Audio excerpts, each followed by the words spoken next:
Ronald D. Yandell's story is one born in the darkness of California's most violent prisons. But his story begins like many others in the state's underworld. A young man drawn into violence, hardened by the system, and eventually consumed by it. In 2004, in Contra Costa County, California, Yandell was convicted of murder and voluntary manslaughter. The details of the crime were brutal, a reflection of a man already accustomed to chaos and confrontation. The court sentenced him to 65 years to life in state prison, effectively ensuring that he would never again walk free. But for Ronald Yandell, confinement was not an end. It was an opportunity. When he first entered the California Department of Corrections, the environment was already a battleground. Prisons across the state were fractured by race, gang affiliation, and survival instincts. Every yard, every cell block had its own invisible borders. For white inmates, protection often meant allegiance to one of two groups, the Nazi lowriders or the Aryan Brotherhood. The latter, older and far more organized, represented the pinnacle of prison power, a secretive order that controlled drug trade, discipline, and death within the walls. To most inmates, the Aryan Brotherhood was more myth than reality. To Yandell, it became a blueprint. He quickly recognized the Brotherhood's reach and the respect it commanded. Behind the white supremacist symbols and rhetoric was something even more dangerous, an organized structure capable of operating like a corporation. The Brotherhood's authority was absolute. Its code was unbreakable, its loyalty enforced through violence. Yandell was not born into leadership, but his temperament set him apart. He was quiet, observant, deliberate, a man who listened more than he spoke. Those who knew him early on described a cold intensity. Behind his calm demeanor, a willingness to act without hesitation. That mixture of composure and ruthlessness became his greatest asset. Inside the prison system, reputation is survival. Every fight, every act of defiance becomes a test. And Yandell passed them all. Over time, he gained a reputation as a dependable enforcer, someone who followed orders, but also someone who could think strategically. He understood how power operated in a closed system. He knew when to strike, when to stay silent, and when to align himself with stronger men. The Aryan Brotherhood noticed. The gang's senior members, many serving decades-long sentences, saw in Yandell a rare combination of intelligence and discipline. While many inmates acted impulsively, Yandell moved with calculation. He didn't just want to survive, he wanted to rise.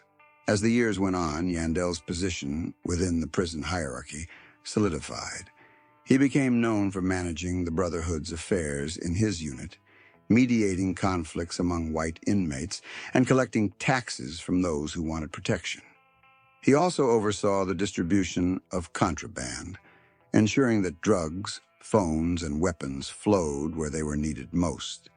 Every transaction, every exchange of favors, strengthened his network. California's prisons were in a state of constant flux. Overcrowding forced frequent transfers, moving gang members from one institution to another. But for men like Yandell, that chaos created opportunity. Each new prison was a fresh market, a new arena for influence.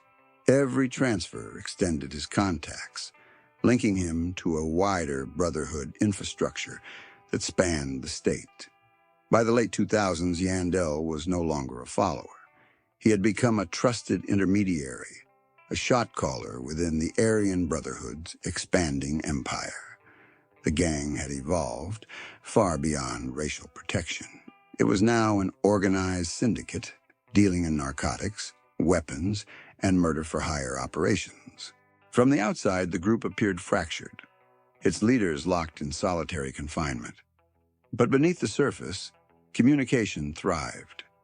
handwritten kites smuggled between cells, coded phone calls, and messages hidden in legal paperwork allowed orders to travel invisibly from one yard to another.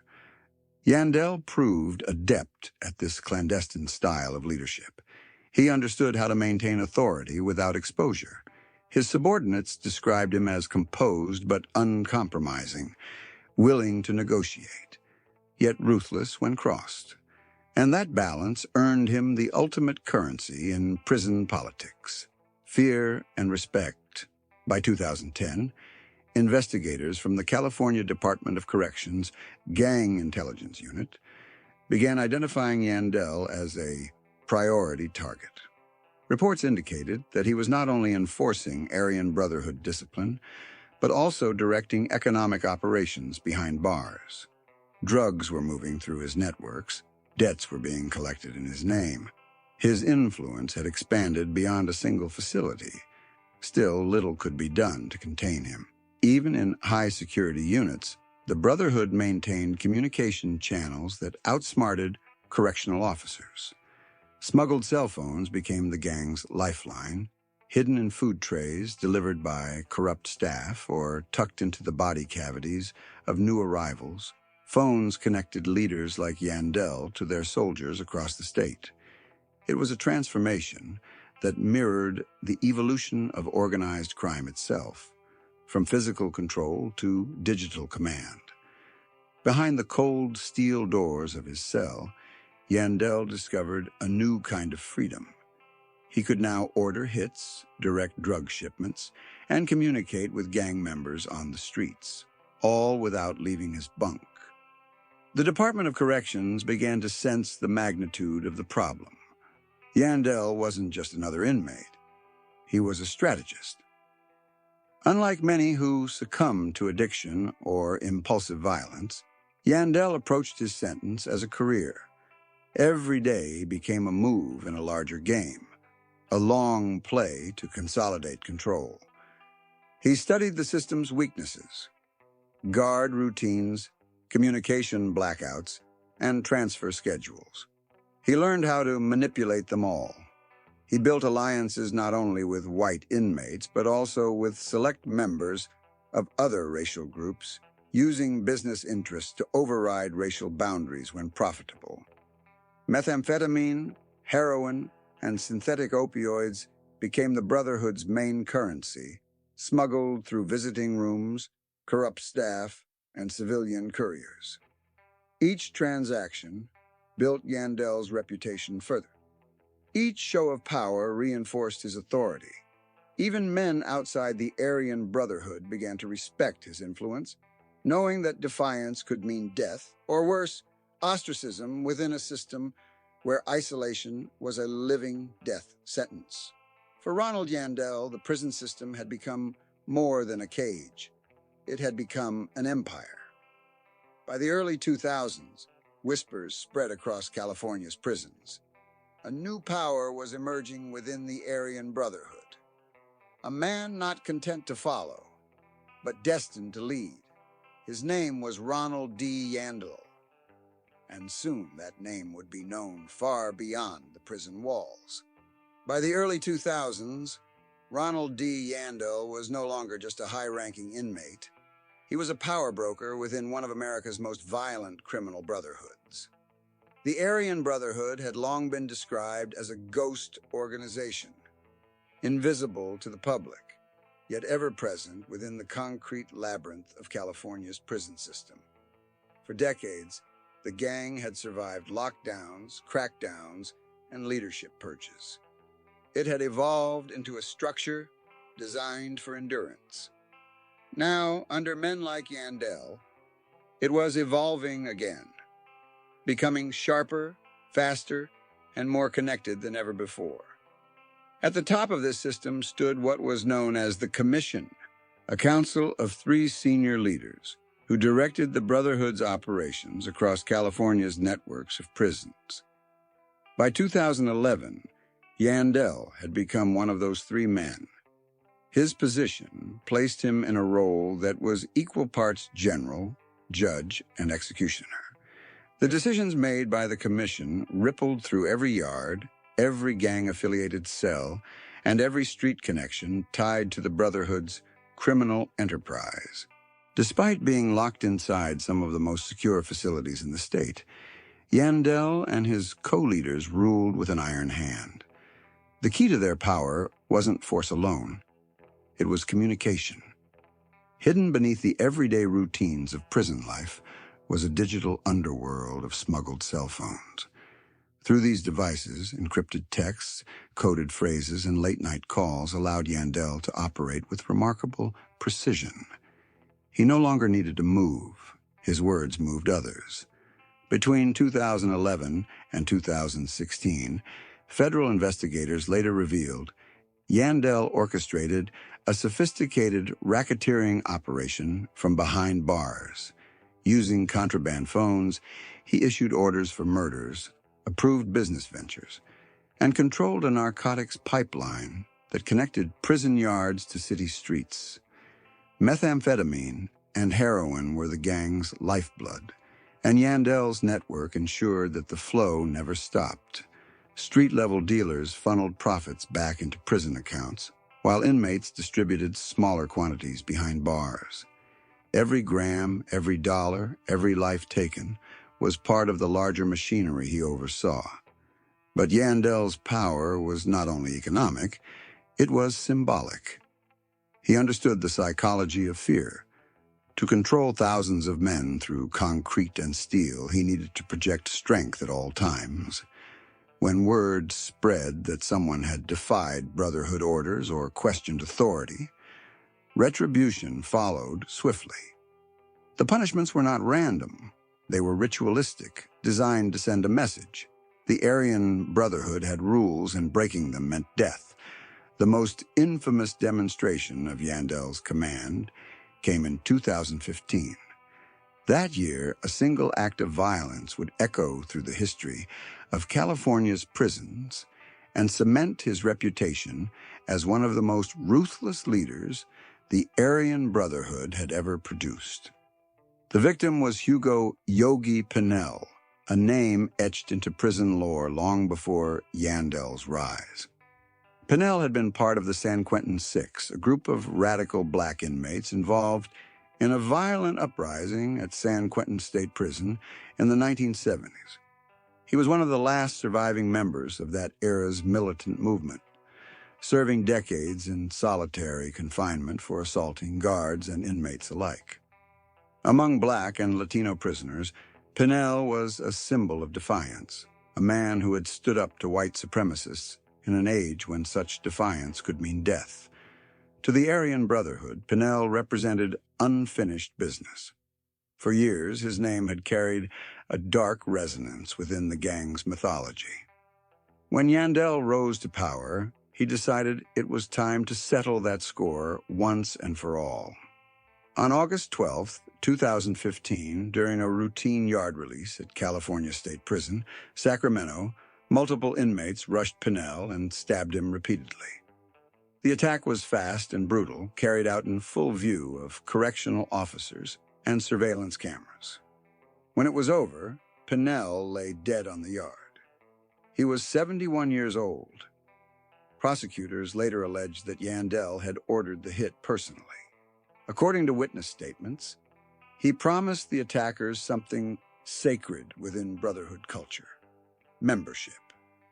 For decades, the gang had maintained that killing a rival or an enemy of the race was one of the only ways to earn the Brotherhood's lightning bolt tattoos, the mark of full initiation.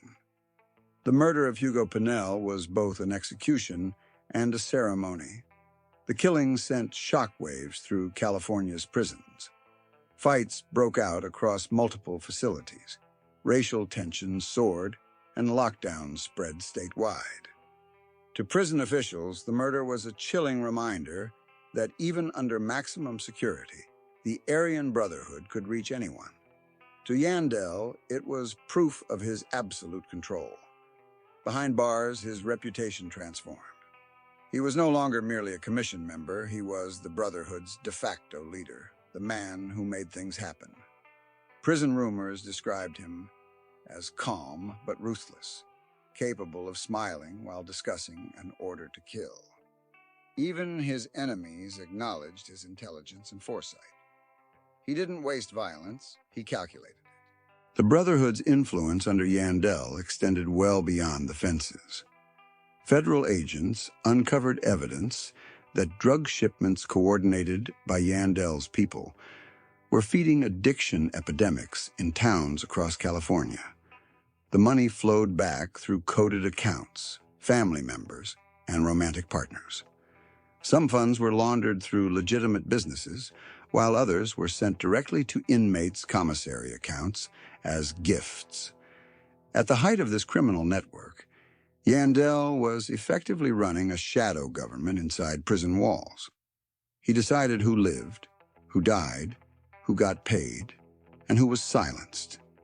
Each day, coded messages left his cell and found their way into the hands of enforcers across the state. His reach stretched so far that investigators described him as a man in a box controlling an army. But with that power came exposure. The California Department of Corrections and federal law enforcement agencies began working together to dismantle the Brotherhood's operations. They intercepted messages, flipped lower-level members, and traced money transfers tied to Yandell's network. The picture that emerged was staggering. A criminal empire operating seamlessly from within a state-run institution. Still, Yandell remained confident. When cell extractions occurred or phones were confiscated, replacements appeared within days. When associates were transferred, he replaced them with new loyalists. His focus was singular: keep the machine moving. For Yandell, this was not chaos. It was order. Every prison, every yard was part of a chain of command that fed back to him. He saw himself not as a prisoner, but as a general confined to his war room.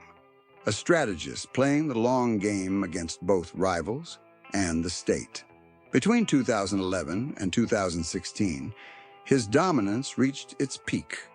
He had risen from a convicted murderer in Contra Costa County to one of the most feared and respected men in California's prison system.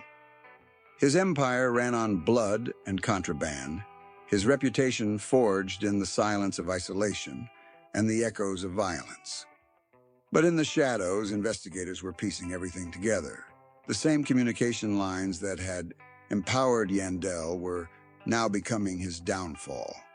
Each intercepted call, each decrypted message, brought law enforcement closer to unraveling his network. What Yandell saw as his greatest weapon, connectivity, would soon become the evidence used to bring him down. He didn't know it yet, but his reign as a prison kingpin was entering its final act. By 2019, the web that Ronald D. Yandell had spun around California's prison system began to unravel. For years, investigators had watched in frustration as he operated undeterred from behind bars, issuing orders and profiting from narcotics and murder. But in secret, a coalition of agencies was gathering momentum. The California Department of Corrections, the FBI, and federal prosecutors joined forces to take down the Aryan Brotherhood's command structure, once and for all. The investigation had begun quietly years earlier, sparked by the murder of Hugo Pinell and the wave of violence that followed. Each stabbing, each intercepted call, each coded letter became a thread in a growing federal case. Agents began mapping out the Brotherhood's hierarchy, identifying Yandell as one of the 3 commissioners, a title that marked him as a man whose words carried the power of life and death across multiple institutions.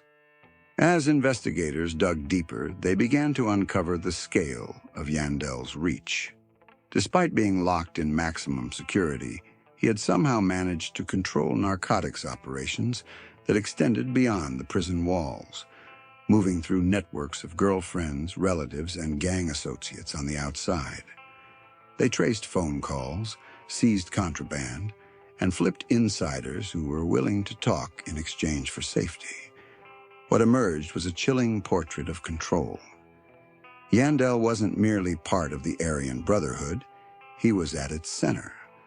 When the indictment was unsealed in 2019, it sent shockwaves through the American correctional system. Prosecutors charged Yandell and more than a dozen other high-ranking Aryan Brotherhood members with murder, drug trafficking, and racketeering under the RICO Act, the same federal law used to dismantle the mafia decades earlier. The indictment read like the script of a war. Assassinations ordered through smuggled phones, coded communications between cells, and drug operations worth hundreds of thousands of dollars. For law enforcement, the charges represented a chance to finally pierce the Brotherhood's veil of invincibility. For Yandell, it was another battlefield. From the moment the case began, he refused to cooperate.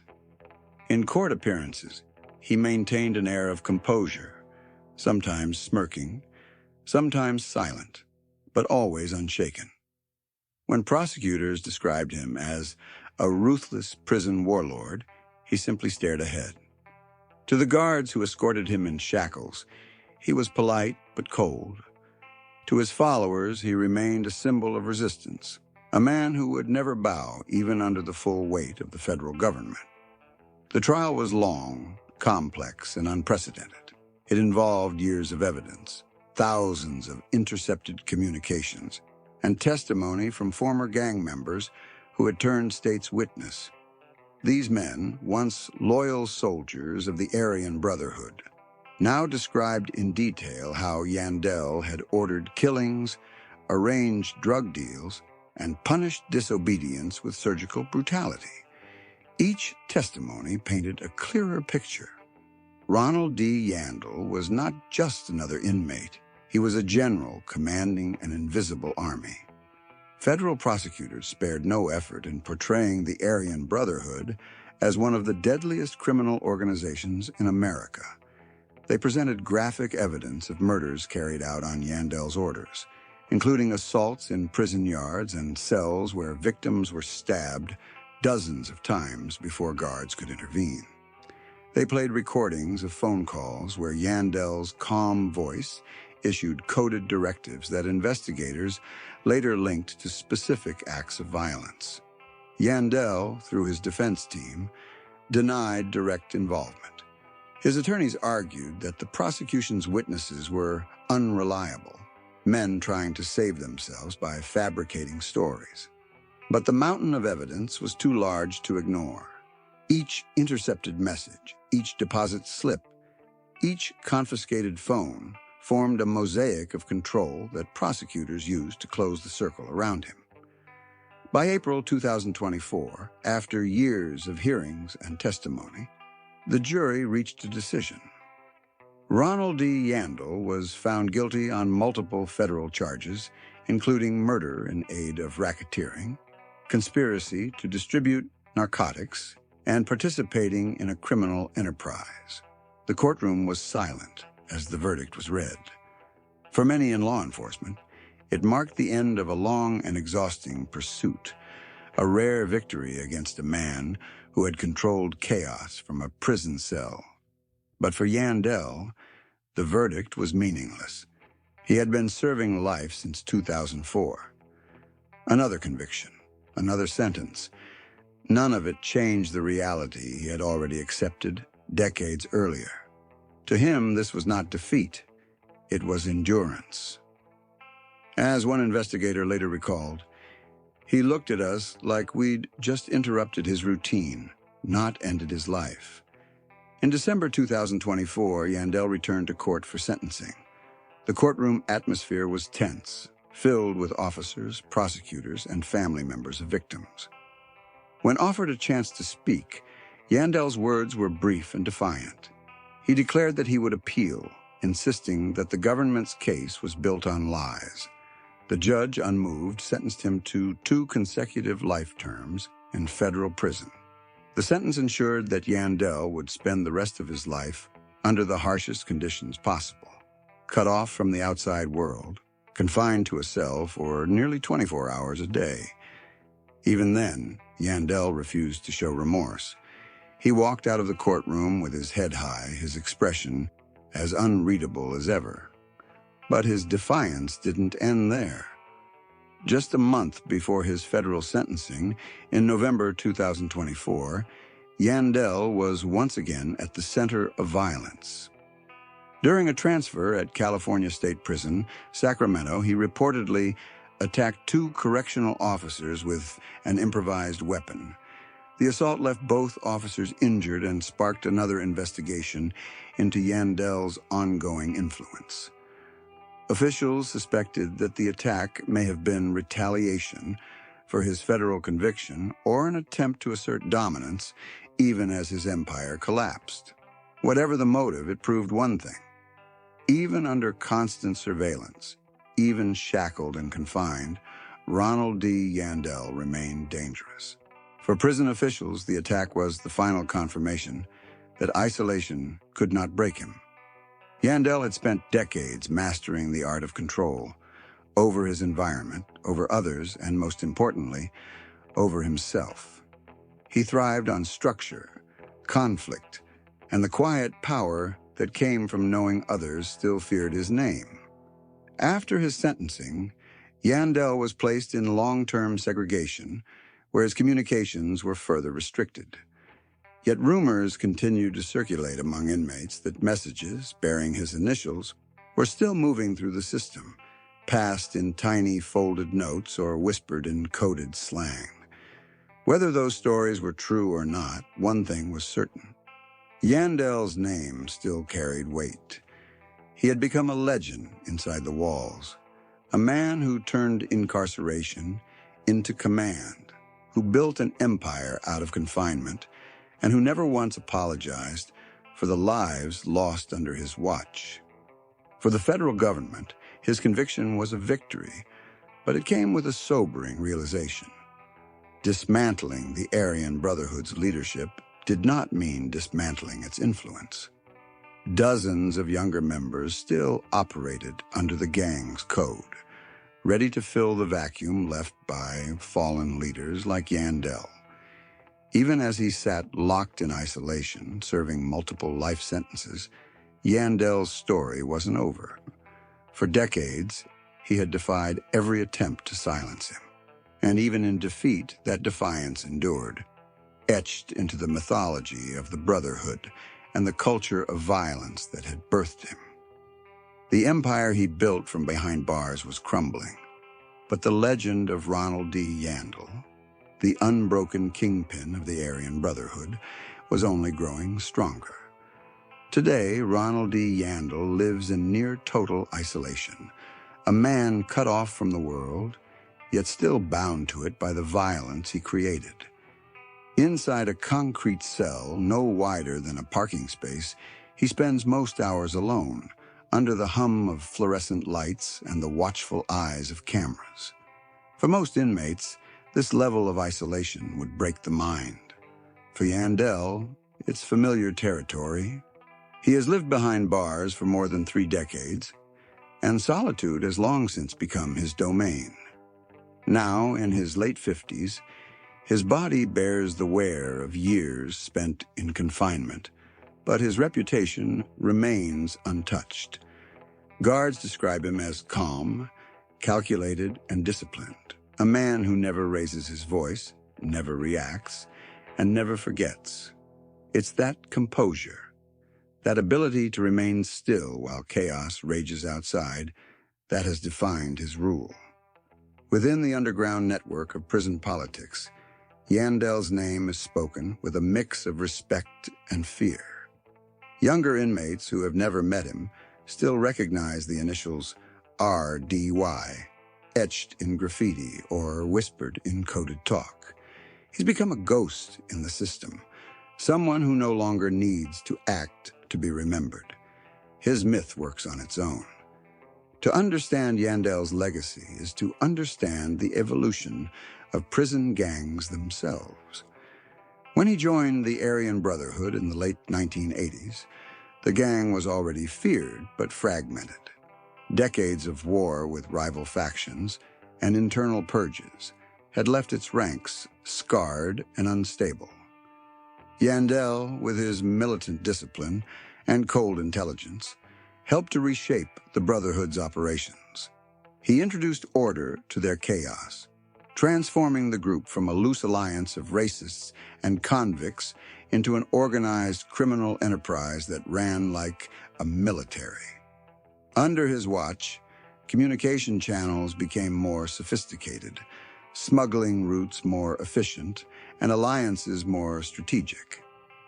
The Brotherhood learned to profit as well as kill, trafficking methamphetamine, controlling gambling, and extorting protection fees across the California prison system. Even when leaders were locked away, the flow of money and drugs never stopped. That transformation, from ideology to enterprise, became Yandell's true legacy. He turned hate into hierarchy, brutality into business. But that legacy also carries a paradox. In making the Brotherhood stronger, Yandell also made it more visible. His precision and control drew attention, and that attention brought the full force of the federal government. The 2019 RICO indictment that finally brought him down was, in many ways, the product of his own success. He had built an empire so organized that investigators could trace its structure like a blueprint. What once protected the Brotherhood, secrecy and chaos, was replaced by efficiency, and efficiency left a trail. Even after his conviction, Yandell's influence lingered. Prison gangs are not like cartels that vanish when leaders fall. They're cultures that adapt. In letters intercepted after his sentencing, younger Aryan Brotherhood members still referred to Yandell as the shot caller, a title reserved for those who command from the shadows. It was proof that even when removed from the equation, he remained part of it, a symbol of the authority the Brotherhood worships. For prison administrators, that presents an enduring challenge. You can cage a man, but you can't cage his legend. Yandell's legend feeds a myth that power can be earned, even in captivity, that a man with nothing can still command everything. And in the violent ecosystem of American prisons, that myth keeps the cycle alive. Behind the steel doors of California's high-security units, whispers of Yandell's name continue to echo. Some inmates see him as a blueprint for survival, someone who mastered the rules of confinement and bent them to his will. Others see him as a curse, the embodiment of a life where power comes only through blood. Either way, he remains the standard. Meanwhile, on the outside, the impact of his empire is still felt. The Aryan Brotherhood continues to operate in federal and state prisons across the U.S., though fractured by years of indictments and infighting. Law enforcement officials admit that while leadership has been crippled, recruitment continues. The allure of belonging, of becoming part of something feared, still pulls men toward the Brotherhood's orbit. And that culture, that sense of identity rooted in violence, is part of Yandell's inheritance to the next generation. In interviews with former Brotherhood members, a pattern emerges. They describe Yandell as the quiet one, the man who didn't boast but acted. He didn't talk about being tough, one ex-member said. He just was. To them, he represented a kind of cold order, a commander who saw violence as necessity, not impulse. That philosophy continues to define the group's most disciplined factions. But history also paints Yandell as something else, a cautionary figure. A man whose pursuit of control cost him everything. From the outside, his story reads like a slow descent. From soldier to leader, from leader to prisoner, from prisoner to myth. Yet even in that descent, there's no sign of regret. No interviews, no apologies, no letters of reflection. Silence for Yandell has always been the most powerful statement. His world now is one of repetition. Steel doors, timed meals, the same four walls. Yet even in isolation, he follows a strict routine. exercise, reading, silence. To the rare officials who have interacted with him, he appears unbroken, older, yes, but still sharp. Some call it resilience, others call it delusion. There's an irony to it all. Ronald Yandell, who once commanded hundreds of men and orchestrated violence across multiple prisons, now lives alone, controlled by the same system he once manipulated. The master of confinement is now confined by his own design. And yet, if there's one truth that defines his story, it's that he was never driven by freedom. Power was his substitute for it. Control his only currency. In that sense, prison didn't take his life away. It gave him the only world he ever truly ruled. For the families of victims, Yandell's continued defiance is infuriating. For law enforcement, his case is a reminder that prison walls can contain bodies, but not influence. And for those who study the psychology of gang leaders, Yandell stands as an example of how charisma and cruelty can coexist, forming a legacy that outlives the man himself. Ronald Yandell will almost certainly die behind bars, a life sentence stacked upon another, his story confined to the record books of federal crime. But in the underworld of American prisons, his ghost will linger. His teachings, his structure, his ruthlessness, all woven into the DNA of the organization he helped shape. In the end, Yandell's rise and fall reflect a darker truth about the human desire for control. Even when stripped of freedom, stripped of humanity, some men will find a way to rule something, even if that something is a kingdom of cages.